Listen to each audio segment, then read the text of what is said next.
Karena pengalaman perempuan, ini perempuan ya, kita belajar juga memahami perempuan. Perempuan itu kalau udah sakit hati, traumanya itu seumur hidup. Dia bisa aja lupa sama trauma-trauma masa lalu, tapi belum tentu memaafkan, Bang.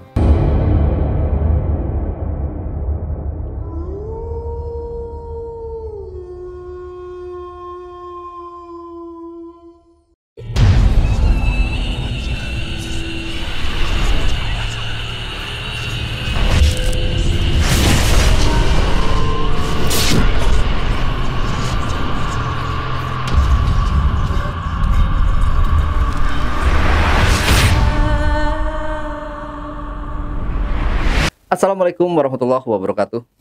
Berjumpa lagi dengan saya, Ale, host Jejak Backpacker.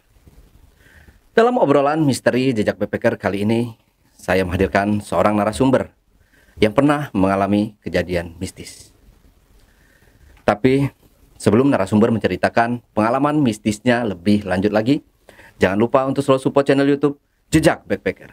Subscribe, like, komen, dan share sebanyak-banyaknya video-video YouTube Jejak Backpacker. Tak lupa juga saya ucapkan terima kasih buat teman-teman penonton dan subscriber dimanapun berada yang sampai hari ini sudah mensupport channel YouTube Jejak Backpacker. Dan buat kalian yang punya pengalaman menarik yang mau ceritanya diangkat di channel YouTube Jejak Backpacker, kirim cerita menarik kalian melalui nomor WhatsApp yang saya cantumkan di bawah ini. Assalamualaikum Bang Jack. Iya, Oke. Waalaikumsalam, Bang. Bang Jack, terima kasih buat waktunya menyempatkan hadir di studio dan basecamp Jejak Backpacker. Jadi kali ini Bang Jack katanya punya pengalaman menarik ya buat dikulik dan buat diangkat berbagi ke teman-teman penonton di rumah. Nah, kalau boleh tahu Bang Jack bisa diceritakan spill sedikit dulu aja ceritanya ini. Di sini saya mau coba sharing mengenai masalah rumah tangga, mengenai rumitnya rumah tangga seperti itu, Bang. Tapi sebelum Jack menceritakan pengalaman mistisnya lebih lanjut lagi, saksikan setelah OMG yang satu ini.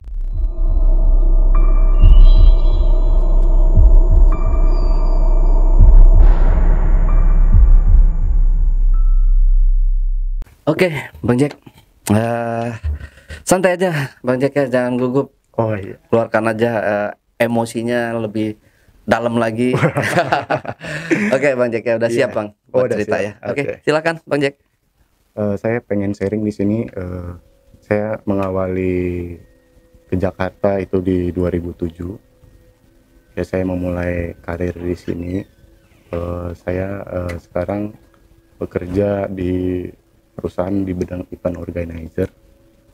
Jadi awal mulanya sih ya Bang, saya ketemu nih sama istri saya yang sekarang, karena dia dekatan kantor nih sama kita di MNC. Jadi kita sering ketemu di kantin. Jadi sering ngeliat, penasaran tuh siapa tuh orang gitu. Ya. Mulai deh saya berbagai jurus pendekatan lah. Singkat cerita sih, selama pendekatan selama 3 bulan itu baik-baik aja Bang, karakternya pokoknya the best banget pokoknya. Oh, calon istrinya ini. Iya. Ini kayaknya yang gue cari nih selama ini gitu. Dari perilaku, dari cara berpikir. Kadang-kadang kan kita butuh yang bisa satu frekuensi nih Bang sama kita. Namun seiring sejalan, ketika kita memutuskan berkomitmen untuk menikah gitu kan, banyak tantangan yang terjadi Bang. Dari mulai proses sebelum nikah itu kita banyak tantangan. Pertama dari persetujuan orang tua, belum lagi dari karena dia masih bekerja ya Bang ya, karena kan di Jakarta ini banyak karyawati itu pengen karir dulu nih, nikah ntar dulu deh. Jadi kita yang sebagai orang yang udah orientasinya pengen cepet nikah, gimana nih biar bini gua nih mau nikah sama gua. Kita cari ide pendekatan, wah perjuangan saya berat Bang. Gimana membuktikan bahwa saya bersungguh-sungguh gitu ingin menikahi istri saya ini. Setelah saya menunjukkan layak jadi pendamping hidupnya beliau, istri saya. Di situ mulai tantangan barunya itu pendekatan ke keluarga. Karena istri saya ini, keluarganya kan masih lebih erat ya, pengennya sama suku. Iya. Oke. Karena saya kan dari Sumatera ya Bang. Kalau dia dari Sunda, jadi menggabungkan adat atau karakter dari yang budaya yang udah dibawa masing-masing gitu. Singkat cerita ya, kita coba gimana mengkomunikasikan ini antar dua keluarga. Karena kita nikah ini kan bukan dua insan doang Bang, keluarganya juga kita harus bisa satuin gitu. Deal, dan saya banyak itu tantangannya. Pertama, disuruh bisa ngaji nggak gitu. Kalau di Sunda kan wajib tuh Bang, bisa ngaji nggak, sholat gimana gitu. Kita lulus tuh, udah lulus, baru kita di situ kayak ada mungkin dari keluarga itu pengen cari tahu nih tentang kita gitu kan. Dulunya kita gimana sih jadi orang gitu kan. Takutnya nanti disetujuin sama istrinya ini, sama anaknya, kita jadinya pisah gitu kan. Karena karakter saya mungkin sekilas kelihatan kayak anak yang nggak baik lah gitu ya. Bergajulan. Iya, profilannya kayak gitulah, berandal lah gitu kan. Ya di situ perjuangan saya bisa ngeyakinin gitu dari pihak keluarganya. Perjalanan selama nikah itu ya namanya kita untuk mengumpulkan finansial juga untuk buat acaranya pernikahan ini bisa sukses gitu kan, dan juga menyatukan bagaimana adat yang akan dipakai gitu. Jadi seperjalanan saya, ketika kita mulai berjalan seiring waktu itu saya ngelihat berubah Bang. Apa yang saya kenal dulu tuh nggak sama dengan apa yang saya jalani setelah nikah gitu. Jadi kayak kamu kok berbeda banget dulunya, nggak nyangka loh, ibaratnya 360 derajat dia bisa berubah gitu. Jadi saya karena saya udah putuskan ya, namanya kita menikah, inilah pasangan hidup kita sehidup semati gitu kan. Gimana kita sebagai laki-laki Bang mengayomin, karena walaupun memang nggak sama dengan apa yang kita kenal dulu, setidaknya kita bisa membentuk dia menjadi pribadi yang baik. Seiring perjalanan setahun menikah, banyaklah ibaratnya kesalahpahaman, karena kan namanya mindset orang perkotaan ya Bang, nggak mau diatur, pengen jiwanya universal lah, bebas gitu kan. Tapi ya kita harus sadar kalau kita menikah itu ada etika yang kita jaga, etika berumah tangga, karena kita nggak sama dong sama anak-anak di luar sana gitu kan. Orientasi kita ya udah untuk masa depan membangun keluarga kecil gitu. Namun seiring masuk ke tahun kedua Bang, itu kita tuh berantem terus. Dan herannya saya, berantemnya itu hal-hal sepele, hal-hal yang ibaratnya nggak masuk akal deh. Bisa karena misalnya saya bangun tidur tiba-tiba marah gara-gara katanya kesiangan bangun. Hanya gara-gara kesiangan bangun, dia udah duluan bangun, saya kena marah gitu. Jadi kayak nggak masuk akal bagi saya. Terus misalnya saya main handphone, tuh main handphone dia langsung komen Bang, handphone mulu, siapa sih yang mau dicat?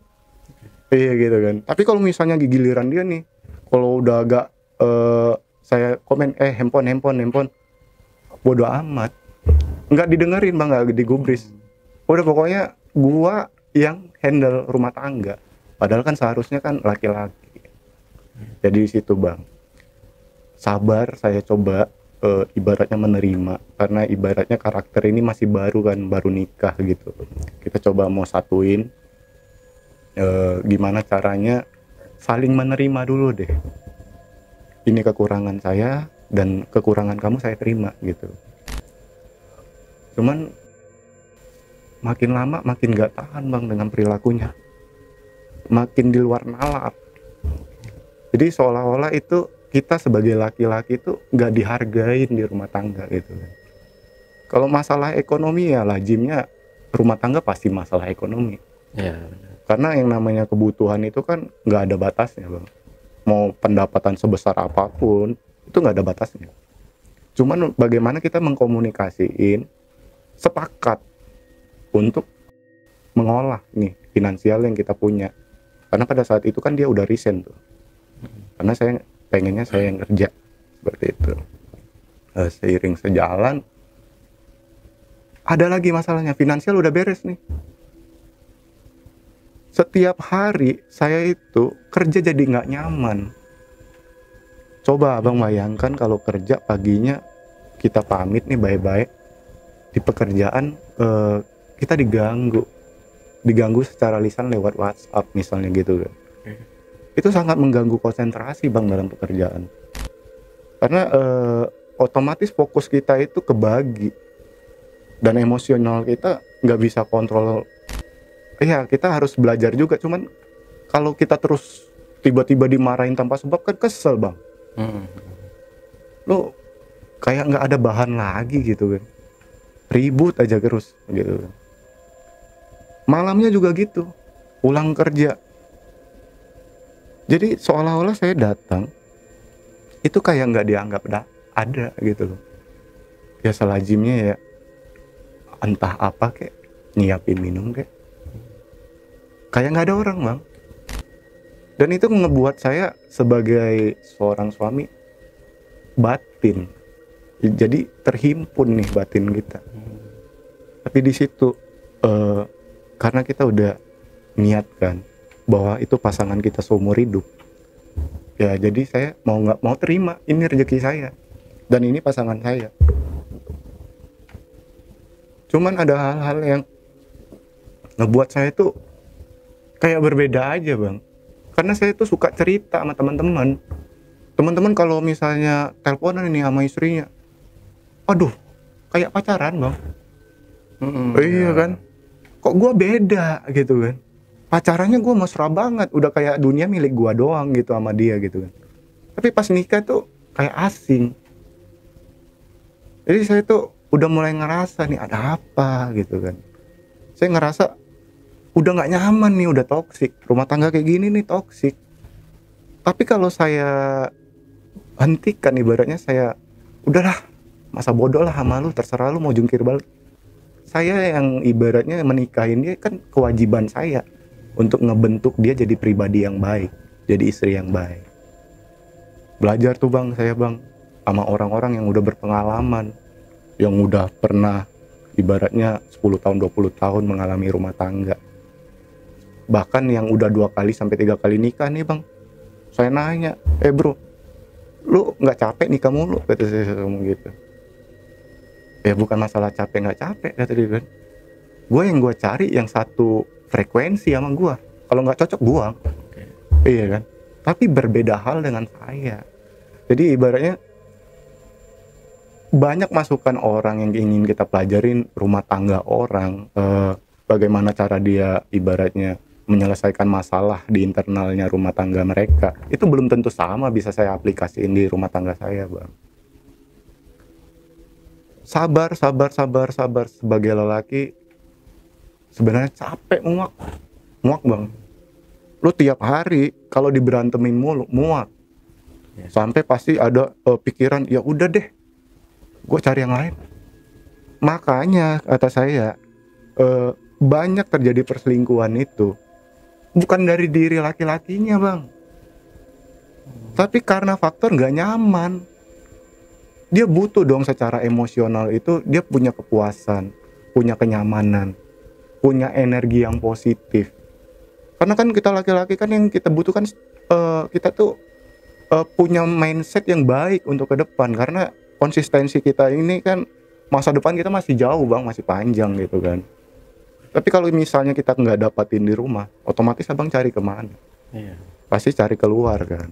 Ya namanya kita di luar, di lapangan, ketemu banyak orang, ya ada-ada aja lah. Ibaratnya yang ngebuat kita kayak, kamu kayaknya bagus sifatnya gitu kan. Kenapa gua nggak sama kamu dulunya ya gitu.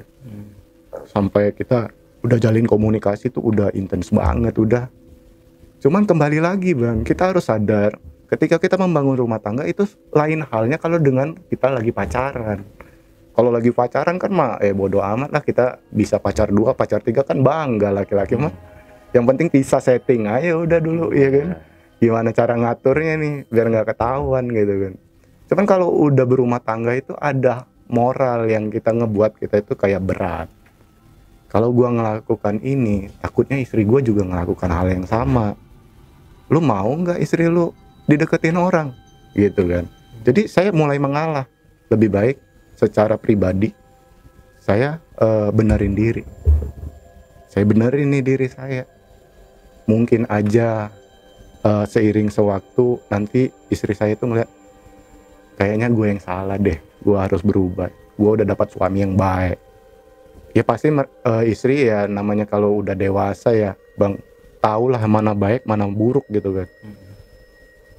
Percuma juga ternyata berbulan-bulan saya hadapin konflik terus capek bang, capek.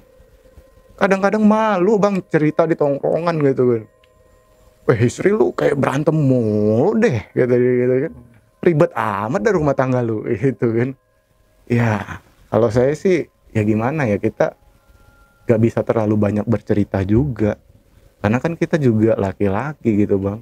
Masa iya rumah tangga kita terlalu terekspos keluar gitu kan. Tapi saya minta mereka sharing gitu. Kenapa sih bro lu bisa awet banget gitu kan. Udah sharing. Yang saya tangkap cuma satu bang dari yang di-sharingkan mereka. Setiap masukan itu pasti baik, tapi mengaplikasikannya belum tentu sama di rumah tangga kita gitu kan. Mencoba masukan orang, saran dari orang tentu nggak mudah juga karena karakter istri kita mungkin lebih agresif dan lebih dominan, dan dia pengennya lebih otoriter untuk urusan segala hal gitu kan. Ya saya bener-bener udah secara komitmen itu udah terkikis banget, udah saya pengen udahlah gua tinggalin lu, udah lu jauh aja dah dari gua. Tapi ada sempat gua nongkrong teman kerjaan sih bang, sampai ngomong gini sama saya, coba deh sob lu ke paranormal lah kata dia. Wah janganlah, gue takut gitu kan, nggak pernah gue paranormal, ngapain gitu kan, ini mah dunia nyata bukan urusan dunia kayak gitu kata saya. Gini aja sih sob, kita mah percaya nggak percaya ya kata dia kan. Cuman kalau lu udah ngerasa toksik banget, diajarin udah nggak bisa, dinasehatin udah nggak bisa, lu ngalah juga masih tambah diinjak-injak, ayo sob coba dulu. Masih belum yakin bang, seminggu 2 minggu mah saya takut. Tapi ya karena ada temen yang ajak, ya udah saya kenal nih bapak, dia nggak mau disebut paranormal lah, tapi dia dari ilmu metafisika mah dia ahli. Iya karena saya udah lihat, ibaratnya saya juga tes juga bang. Ya maksud saya kan saya juga nggak mau dikelabuhi juga, nanti omong kosong doang gitu kan. Tapi setelah saya tes kayaknya masuk akal, relevan nih sama kehidupan gua yang udah saya lalui gitu kan. Ketemu nih sama bapak, saya bener-bener kayak nganggap orang tua sendiri bang. Saya ngeluh kayak kita waktu SMA putus dari pacar, ngeluh nih sama bapak, pak saya udah kayak gini pak, saya udah coba pak, tapi makin kesininya makin saya yang sakit pak gitu kan. Coba deh pak bantu saya, bantu dalam sisi hal yang nggak saya tahu. Apaan kata dia? Mistis pak. Wah kamu mah percaya gituan katanya. Saya mah gini apa, kamu jangan mindsetnya mistis mulu kata dia kan. Ada kalanya tuh berantem itu mungkinnya salah di kamu gitu kan. Jangan langsung mistis, apa-apa dikaitin dengan mistis, belum tentu benar. Jangan terlalu percaya orang, padahal bapaknya ahli. Dia membangun mindset kita tuh lebih logis, karena Takutnya orang-orang yang ibaratnya mudah kecuci otaknya ya, apa yang dikata tuh pulang ke rumah langsung diaplikasiin bang. Entah nanti disuruh belah kelapa lah, atau suruh minum apalah gitu kan, ritual apalah, ya kan bodoh namanya kerja kayak gitu ya. Cuman ketika bapak menjelaskan sesuatu yang dia kasih masukan ke saya itu masih keterima akal sehat.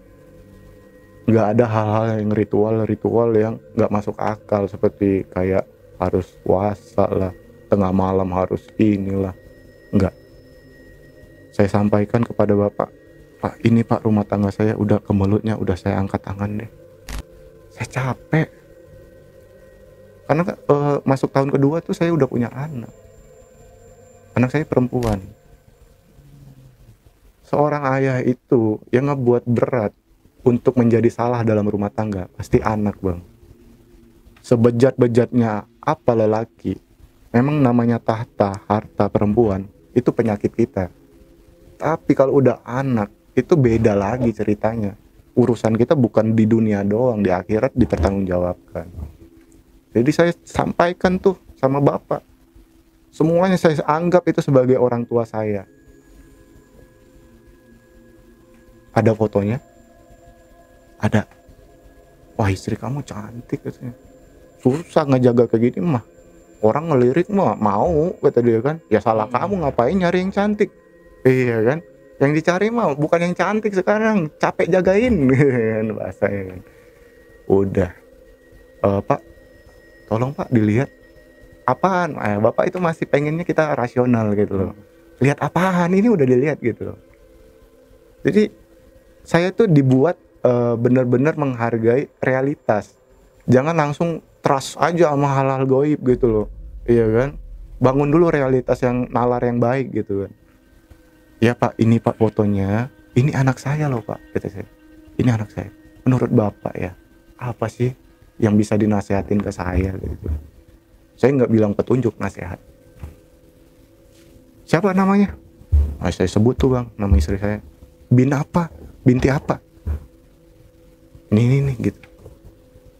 Oh, nggak lama, beberapa menit lah ya. Oh iya. Ternyata ini bang.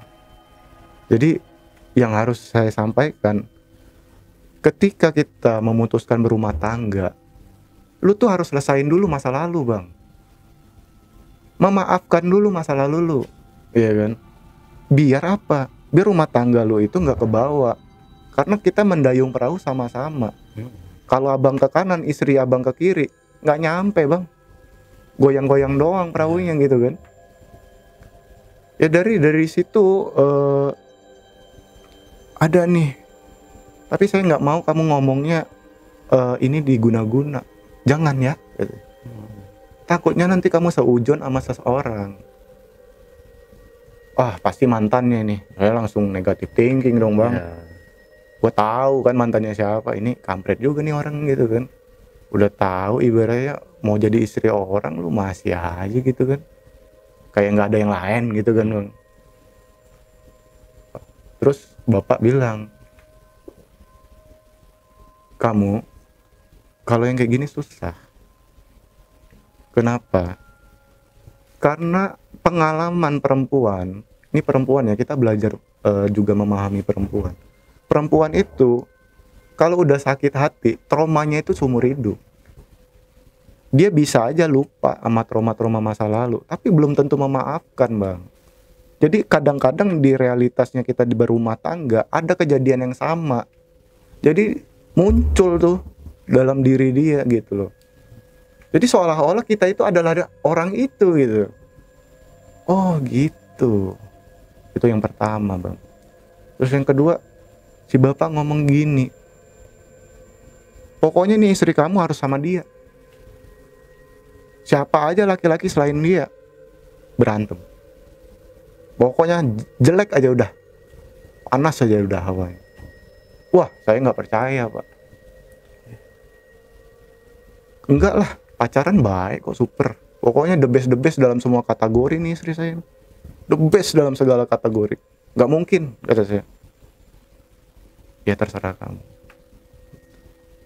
Jadi eh, kadang juga saya harus menerima masukan orang itu berlapang dada ya bang ya, karena namanya orang tua pasti lebih jauh pengalamannya ya. Jadi saya pulang lagi nih, jadi pulang saya masih belum 100% percaya bang. Masa ada sih orang yang mau isengin istri gua nggak boleh bahagia dengan orang lain, iya kan?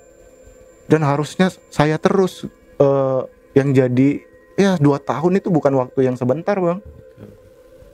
Saya mulai deh sharing sama istri saya, kalau boleh izin nih kata saya boleh tahu nggak masa lalu kamu?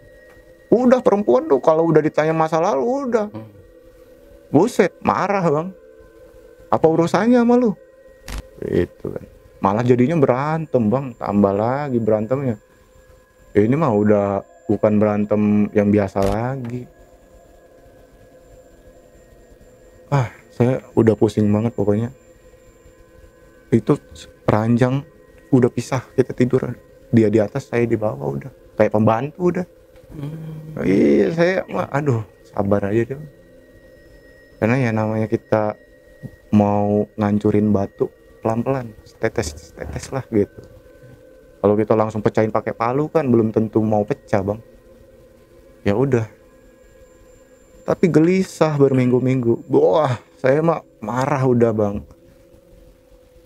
Saya nggak boleh tahu masa lalu istri saya, sementara dia tahu semua tentang saya, bejat-bejatnya gitu loh, sampai kotor-kotornya semua tahu gitu loh. Sampai mantan saya sebut nih siapa-siapa gitu kan, apa aja yang pernah saya lalui sebelumnya gitu kan, apa aja salah saya cerita terbuka. Tapi kalau udah urusan dia mah nggak boleh. Oh rahasia pribadi, ngapain dapur gua gitu kan. Ya masa rumah tangga pakai dapur gua sih bang. Iya kan kita mah harus terbuka. Bukan berarti gua mau ngejar masa lalu lu, tapi gua mau cari solusi. Iya kan. Dah gua hubungin tuh teman gua, ayo deh temu bapak deh, penasaran gua kata gua. Dah bener-bener nih yang kedua kali, Pak siapa tahu ada salahnya di gua Pak, coba deh Pak saya juga tolong diliatin. Bener bang, sama ianya saya juga. Ya kamu dulu mah ibaratnya kita pernah nyakitin orang. Iya makanya teman-teman nih yang nonton, kalau nyakitin orang dulunya waktu pacaran, apalagi ninggalin suka-suka gitu loh, lagi cinta-cintanya atau lagi sayang-sayangnya, hati-hati, karena ucapan dia bisa jadi doa bang. Iya kan. Ya itu ternyata bener, saya juga ada salahnya. Jadi gimana Pak? Ya kalau kamu mohon ampun aja sama Gusti Allah, udah ikhlas tapi minta maafnya. Kalau bisa satu-satu tuh mantan ditelepon. Yang penting kamu udah mendeklarasikan kamu menyesal dan minta maaf. Apapun yang kedepannya tolong diikhlaskan gitu kan. Karena saya udah punya rumah tangga gitu kan. Satu-satu saya cari mantan saya itu, sampai saya udah lama nggak main Facebook jadi main Facebook. Sampai saya cari siapa-siapa nih. Sampai lupa bang, yang mana mantan gua gitu kan. Ya udah, satu persatu ada yang ikhlas, ada yang menertawain, rasain tuh gitu. Makanya jadi orang jangan belagu, jangan sok ganteng lu gitu kan. Sekarang mampus kan lu gitu. Ada bang mantan yang kayak gitu, puas dianya. Cerita kita jadi akhirnya kebalas juga nih gua dulu gitu kan. Akhirnya lu rasain juga nih yang gua rasain gitu kan. Berat bang, udah ibaratnya segala cara itu saya nggak mau nyalain istri saya dulu. Saya coba cermin saya gitu kan. Ada kalanya juga rumah tangga ini begitu toksik, ada salahnya di saya gitu kan. Setelah saya mengikuti nasihat dari Bapak, saya jalanin dan juga saya coba tunjukkan kepribadian saya yang positif kepada istri saya. masih nggak mempan juga bang. Situ saya udah bener hopeless deh, apa sih mau lu deh, pusing gua gitu kan. Capek gua karena gua ini banyak urusan kerjaan, yang namanya lapangan ya kita harus delegasiin orang, handle project, campur aduk, jadi kepala kita mau pecah bang. Ujung-ujungnya apa? Lampiasan, cari tempat hiburan bang. 1 bulan gue di luaran, nggak pernah pulang ke rumah. Paling pagi gue pulang. Udah, gue malas udah kayak gini kata saya kan. Udah tinggalin bro, kalau teman-teman mah ya tahu sendiri kalau udah di atas meja, atas table mah semuanya kita yang paling sakti bang, paling ganteng sedunia gitu kan. Banyak bro, ganti aja udah gitu kan. Ya anak sih kata gue mah berat dia anak. Takutnya nanti gue diajab gara-gara kayak gini kan. Ya udahlah kata gue, yang penting gue bertahan dulu, kali aja nanti dia berubah seiring sejalan. Masih positive thinking. Tiba cerita gue kenal lah yang kan di kerjaan gue udah sempat deket dan intens sama beberapa orang, tapi ada satu orang yang terkesan di hati gue. Dia benar-benar support. Terus ketika tukar ide, dia benar-benar ide-idenya itu kreatif bang. Ibaratnya hal yang nggak saya pikirin dia bisa pikirin. Wah, ini bagus nih orang. Nah di situ tantangannya bang. Ternyata ada yang jauh lebih baik dari istri gua. Iya kan. Sementara lu udah milih nih istri lu gitu kan.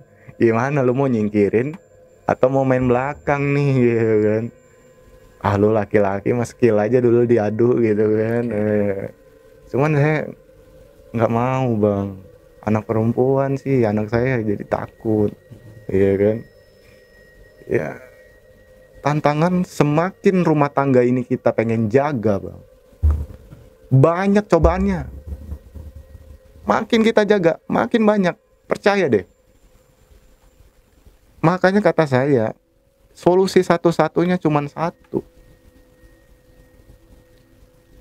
2 pasangan ini harus kita cari mediasinya siapa. Saya coba nih cari dari kakak ipar ya. Masih juga.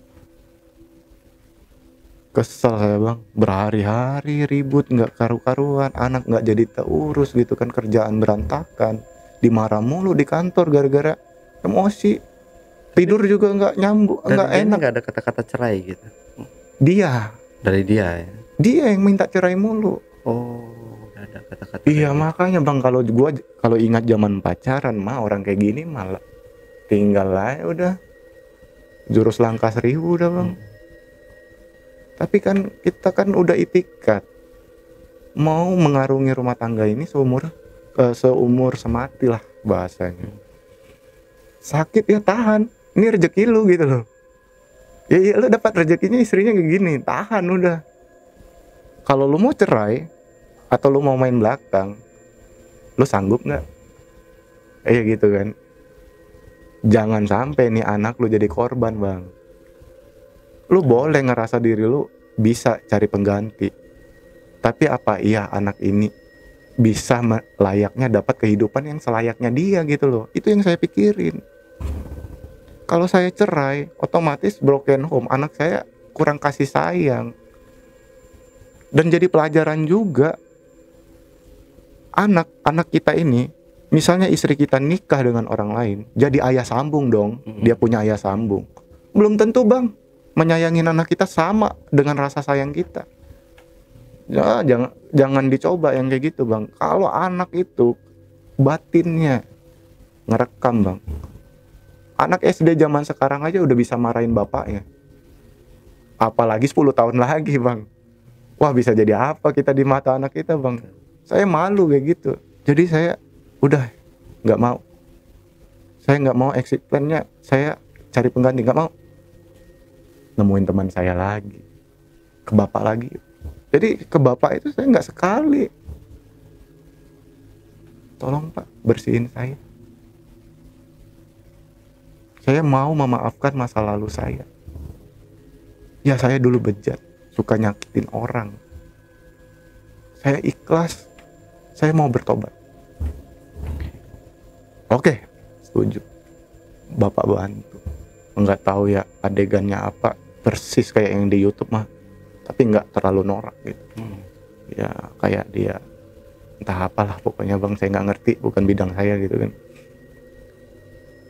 Udah, yang penting mindset kamu, buang masalah halus-halus, jangan dipercaya lagi. Yang penting kamu udah bersih, itu aja yang kamu tanam. Baik, istri saya gimana? Nah ini kata dia, orang itu berubah harus dari dirinya, biar mudah untuk ditarik hal-hal yang negatif. Kalau dari dirinya sendiri belum mau, nggak bisa bang. Penolakan, entah apa misalnya yang bersemayam kayak mungkin jin atau jin yang suka sama dia gitu kan, atau bisa aja dipelet orang gitu kan, belum kelepas tuh peletnya gitu kan. Tapi kalau nggak dari diri dia sendiri, percuma, nggak akan bersih. Tapi dari saya aman nih pak ya, aman ya, udah ya. Yang penting saya jangan salah dulu nih, aman ya, aman. Saya ngobrol nih sama istri, tolong deh, kamu percaya nggak percaya, mantan kamu dulu make kayak gituan. Saya kira dia mah setuju sama saya bang. Tambah marah bang, gak usah belagu lo jadi orang kata dia kan. Emang mantan gua hal-hal kayak gitu ngapain kata dia kan, bye-bye aja. Ngapain dia harus kayak gituan. Iya kan ini kata orang, gua kan nanyain lu, kira-kira masuk nggak ke lu nya, apa sesuai nggak sama pengalaman lu dulu gitu kan. Kalau nggak cocok ya udah nggak apa-apa, saya nyampein doang gitu. Dia kesel tuh bang kayak gitu. Jadi apa-apa ributnya bang, udah pakai barang-barang, udah pada berisik tuh barang-barang. Ngambil piring dar. TV kenceng-kenceng. Udah.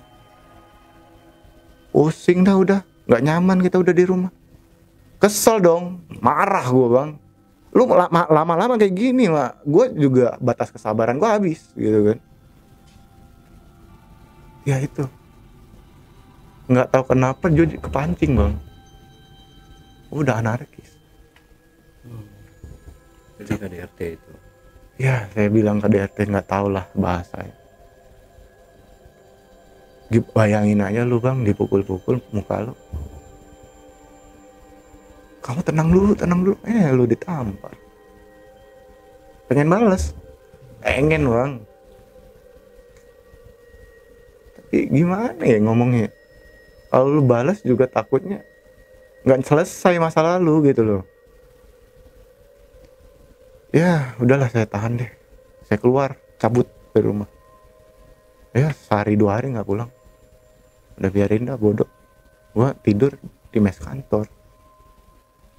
Jadi selama 2 hari gua keluar dari rumah kangen bang, walaupun toksik ya, kangen pulang ke rumah. Pulang deh gua kira bini gua mah udah mulai adem bang. Ngapain lu pulang, udah sono aja lu tidur di tempat yang baru kan gitu kan, enak udah. Buset bang, diseujonin kita aja, padahal kita di mes itu sama nyamuk bang. Iya kan, nggak ada temen gitu kan. Ya paling anak-anak nongkrong jam 2 pulang, besok kerja gitu kan. Ya kita sendirian. Tapi saya nggak mau ceritain itu ke dia. Yang gua mau lu introspeksi diri, tenangin diri lu dulu, emosi lu kontrol. Karena ngomong sama lu percuma, mental, karena lu lagi emosi gitu kan. Udah pokoknya gua nggak mau tahu lah sama lu. Terserah lu mau ngomong apa dah, kata dia kan. Intinya gua capek sama lu. Kok gua salah sih? Emang gua salahnya di mana? Udah gua bete dah sama lu deh. Lu udah gak nyaman lagi. Tuh senjata perempuan mak, yang paling nyakitin ke laki-laki. Gua udah gak nyaman lagi sama lu. Wah bangke nih orang. Maksud lu apaan? Jadi emosi saya tersulut lagi bang. Padahal dia nggak tahu apa yang gua hadapin 2 hari kan. Gua sama-sama merenung. Gua kira dia merenung juga. Taunya emosinya nambah naik, udah level pedasnya level 5, udah gitu kan. Gue udah nggak bisa ngimbangin lagi. Oh mulai pukul-pukulan tuh.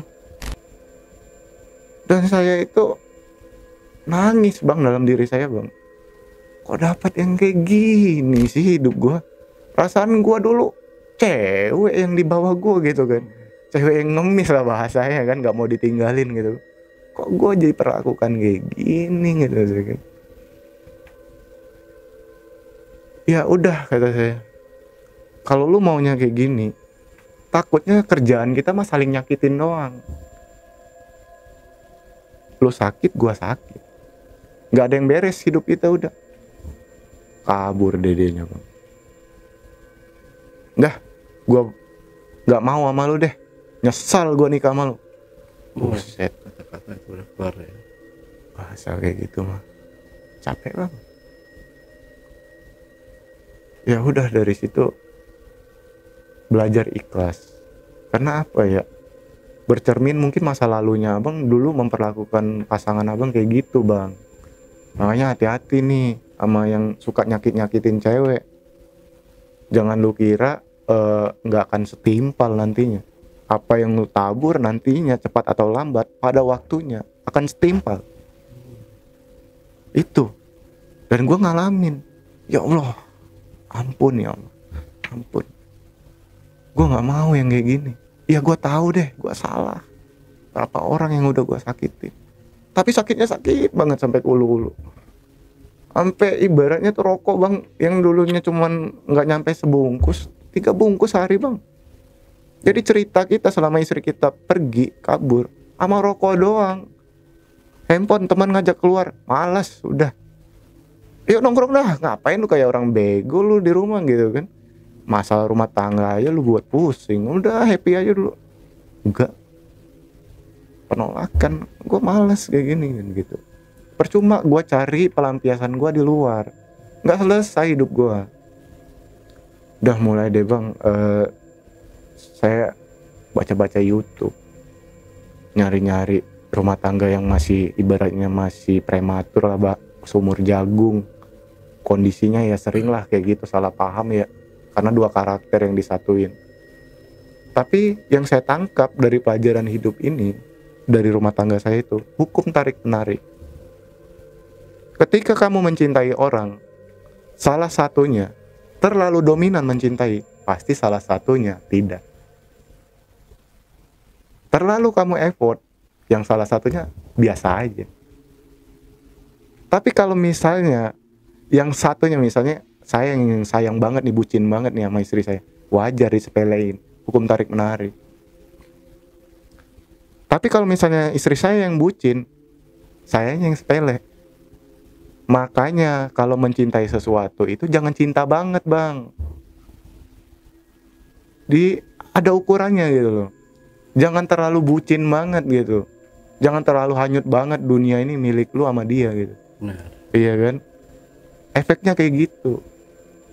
Sakit rasanya ketika lu disepelein pasangan sendiri. Jadi ya dari hikmahnya itu, gue belajar memaafkan. Pertama saya memaafkan diri saya. Karena pasti ini sebabnya karena masa lalu saya yang jelek. Membuat saya benar-benar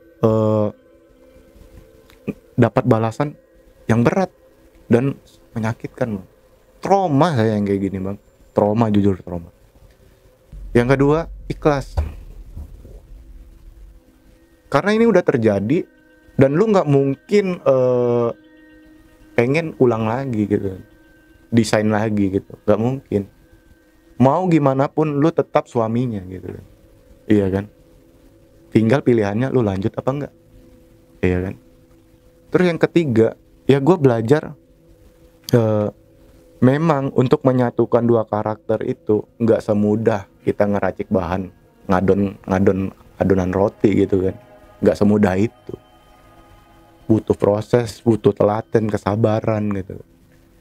Dari situ, dari omongan bapak juga setelah saya beberapa kali, yang saya lakukan sekarang adalah udah menghindarin. Yang toksik ini perlu dihindarin dulu, kasih waktu. kita kasih waktu untuk berpisah. Tapi bukan berarti selamanya gitu kan. Karena saya percaya di perjalanan dia ini nanti pasti dia akan dapat hidayah lah bang. Tapi dengan resiko, kalau udah istri di luar mah takutnya ada yang lebih ganteng bang dari gua bang, lebih kaya, apalagi gadun sekarang mah pada ngincer-ngincer bang, udah kan. Ya itu resikonya. Tapi selagi niat lu baik, ya udah. Jadi yang gua jalanin sekarang ya udah gua pasrah. Selagi niat gua baik, gua yakin suatu hari istri gua bakal minta maaf.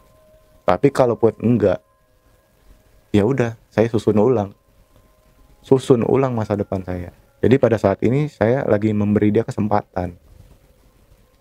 Lu bisa introspeksi diri masing-masing lah kita. Kalau lu cinta sama gua, lu nggak mau kehilangan gua. Kalau lu sayang anak lu akan jaga rumah tangga lu. Tapi kalau menurut lu enggak, ya udah, cut. Kita sampai di sini aja, udah. Ya anak jadi korban juga jadinya bang. Istri saya yang sebelumnya nggak kerja jadi cari kerjaan karena mungkin dia stres juga kali ya. Nah dapatlah dia dirokok juga gitu kan, kerja nah jadi SPG lah. Tapi anak jadi sama pengasuh bang. Capek bang. Jadi yang menyiksa saya setiap hari itu kondisi anak. Sayanya di mana, istri saya di mana, anak saya di mana gitu. Yang harusnya anak kita sebagai orang tua adalah kewajiban untuk kita itu memberi secara batinnya dan lahirnya. Batin anak kita. Apalagi anaknya cewek.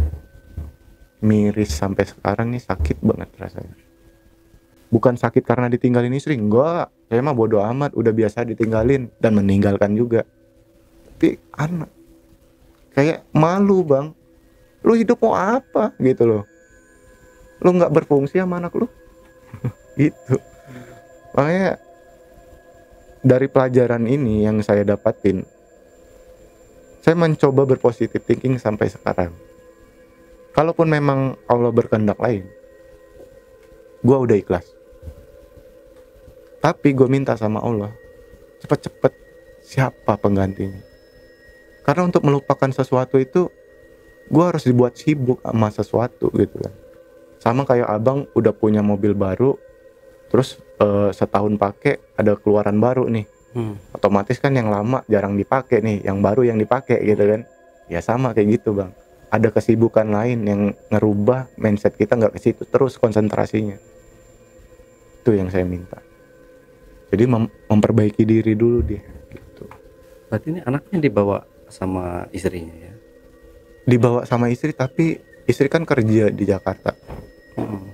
Jadi berarti sama-sama di Jakarta nih? Iya. Dia di mana, saya di mana. Anak sama pengasuh. Bukan di Jakarta, di kampung. Di kampung. Ya makanya dari situ kita saya coba beberapa kali mengkomunikasikan, tapi semakin dikomunikasikan semakin toksik. Karena yang namanya perempuan, kalau memang dia udah karakter dominan, yang solusinya cuma dua, lu tunduk atau lu bertahan. Kalau lu tunduk, lu terus-terusan sampai mati, lu digituin sama dia. Iya kan? Iya benar. Karena dia udah tahu nih lemah lu di mana gitu loh. Ya udah, gue pilih bertahan bang. Karena gue percaya anak itulah yang akan membuat dia kembali. Udah. Karena seorang ibu, walaupun sesibuk apa dengan dunianya, pasti dia ngelihat anak dan dia akan kembali. Dan gue tetap menunggu sampai benar-benar ibaratnya ada kata pertobatan dan benar-benar dia pengen menyusun ulang lagi rumah tangga ini baik ke depannya gitu. Walaupun sampai saat ini ya trauma sayanya. Berarti ini belum ada kata-kata cerai, talak atau segala macamnya. Kalau dari dia pergi aja ya. Kalau pergi itu udah sering ya bang, kabur lah bahasa. Tapi kalau kata talak, dia minta pisah, itu berkali-kali udah ada puluhan kali bang. Tapi belum diwujudkan itu sama Bang Jack ini ya. Gak bisa, karena kita ini lisan. Ketika lisan kita berucap kan talak 1, talak 2, talak 3. Apalagi dalam kondisi kita sadar. Iya. Ya saya nggak mau ngambil resiko bang. Kalau lu mau ngambil resiko, ya 2, kehilangan dia, kehilangan anak. Gua nggak mau. Gua pilih bertahan. Walaupun bertahan itu harus sakit. Ya gimana pun terima, ikhlas. Karena yang gua harus percaya adalah satu, suatu hari nanti asal lu serahkan kemelut lu ini sama Allah, seiring sejalan gua percaya dia akan mengalami ibaratnya momentum-momentum atau kisah-kisah yang bisa ngebuat dia flashback apa yang dia lakukan sama suami, dan dia bisa introspeksi di sana. Dan gua harapan gua itu doang, walaupun belum saat ini ada tanda-tanda positif. Udah berapa lama pernikahannya ini Bang? Hampir 3 tahun. Hampir 3 tahun. Oh ya, 3 tahun itu memang masa-masa, kalau menurut saya Bang ya, pengalaman saya juga sudah 7 tahun 8 tahun menikah. Memang di 1 tahun sampai 3 tahun itu hubungan rumah tangga itu memang masa-masanya, masa-masa apa ya, masa-masa sulit lah. Iya, untuk betul. kita buat introspeksi diri masing-masing. Memang benar kata Bang Jack, itu yang saya alami ini kok kayaknya mirip dengan saya juga gitu sedikit nih ya dalam rumah tangga saya. Tapi alhamdulillah sekarang tuh udah nggak kesana lagi, udah ya alhamdulillah bahagialah Bang. Emang di usia perkawinan rata-rata ya, saya juga nanya-nanya ke teman-teman juga, usia rata-rata 1 sampai 3 tahun itu memang masa-masa sulitnya masa berumah tangga. Ya itu tadi memang benar, masalah kita sedikit, sepele banget masalahnya itu bisa jadi pertengkaran hebat. Iya, betul. Tapi saya dulu pernah berkomitmen nih sama istri saya, apapun masalah nanti yang kita hadapi, seberat apapun itu, jangan ucapkan kata-kata perpisahan, kata-kata cerai. Jadi kita dan jangan juga kita pakai tangan. Saya ucapkan kayak gitu sama istri saya. Ya alhamdulillah kita bertengkar hebat, walaupun banting pintu segala macam, mulut merepet kayak gitu, kata-kata pedas segala macam. Alhamdulillah nggak terjadi, nggak keluar ucapan seperti itu, karena dari awal kita sudah berkomitmen itu tadi. Itu sih Bang. Memang sih 7 tahun ya Bang, 7 tahun 8 tahun. Saya 2015 menikah. Di tahun ketiga itu memang pertengkaran hebat, sering banget, jadi membumbui rumah tangga saya. Memang sepele banget Bang, sepele banget itu. Nggak ada hal yang benar-benar serius, perselingkuhan nggak ada, karena kita ya alhamdulillah sama-sama setia gitu kan. Istri saya juga nggak neko-neko gitu. Jadi ya apa sih yang apa sih yang diributin, kita tuh berantem tuh masalah sepele loh, nggak ada masalah yang besar gitu. Tapi bikin pusing tuh setengah mati. Bikin pusing setengah mati. Memang saya juga kadang udah pergi, dia pengen pergi dari rumah. Ini sorry nih saya buka, tapi kan sekarang saya dan keluarga ya alhamdulillah baik-baik aja gitu. Nah itu selama 8 tahun kan udah menjalanin proses yang toksik di umur-umur baru nikah ya Bang ya. Itu bisa ketemu lagi frekuensinya itu di momen apa Bang? Ya karena saya selalu bilang juga, kalau kita berantem sehari atau 2 hari paling lama kita kayak nggak teguran gitu. Tapi kita mulai lagi nih, kalau udah lewat dari situ ya udah kita omongin apa gitu. Sering ya istri saya juga bilang, ini permasalahan kalau kita diem-dieman terus kayak gini nggak kelar masalahnya. Ngomong apa yang harus diomongin gitu, apa masalahnya gitu. Ya udah, masalah kita ini cuma hal sepele gitu. Iya betul. Misalkan naruh anduk, gara-gara naruh anduk aja udah menjadi pertengkaran hebat gitu. Salah naruh anduk, karena itulah kita ya itu laki-laki tadi Bang ya, sembrono gitu, naruh anduk basah sembarangan gitu. Dan tanpa istri ketahui juga kita ini udah, wah bini gue nih kayak gini, nyapu misalnya nggak bersih, biasanya kayak gini-gini Iya. aja kayak gitu kan. Kayak Itu nggak kan- bisa beres rumah tangga lah Betul. gitu, ngurus-urusin rumah gitu ya. Jadi yang kayak gitu ya alhamdulillah sih Bang, ya kalau kita bisa sama-sama pengertian ya baik-baik aja insya Allah. Oke, amin. Oke, Bang Jack. Mungkin terakhir Bang Jack, itu setelah ini saya doakan juga ya semoga Bang Jack Amin. bakal bisa balik lagi bersama istrinya dan disadarkan juga istrinya. Dan terakhir mungkin Bang Jack ada yang mau disampaikan ke penonton di rumah, pesan dan kesannya mungkin. Oke. Yang ingin saya sampaikan ya dari apa yang saya ceritakan kisah saya pengen sampaikan ke khususnya suami-suami yang sedang dalam pernikahan baru seumur jagung lah bahasanya. Kita ketika berkomitmen atau memutuskan untuk memilih istri kita, artinya itu udah menjadi prinsip ya Bang.